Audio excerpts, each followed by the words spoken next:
আসসালামু আলাইকুম। আমার নাম আব্দুল্লাহ বিন মাহবুব।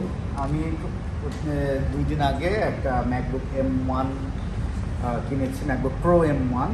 তো কেনার পর থেকে প্রথম প্রশ্ন ছিল যে ইন্টেল বেস সফটওয়্যারগুলো আমি কিভাবে আমার M1 ইউজ করতে পারবো।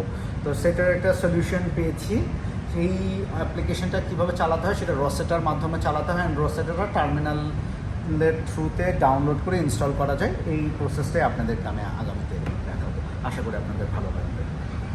স্পেস বার দিয়ে টার্মিনাল টাইপ করে টার্মিনালে যাবেন। টার্মিনালে যাওয়ার পরে যা লেখা আছে তার পাশে লিখবেন সফটওয়্যার আপডেট, স্পেস দিয়ে দুটো হাইফেন, ইনস্টল রসেটা এন্টার দিবেন।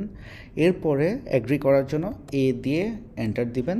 দেন রসেটা নিজে নিজে ডাউনলোড হয়ে আপনার ম্যাকবুক M1-এ ইনস্টল হয়ে যাবে। এরপরে আপনি যে কোনো ইন্টেল বেস অ্যাপ্লিকেশন ইউজ করতে পারবেন, যেরকম হোয়াটসঅ্যাপ আছে, মেসেঞ্জার আছে।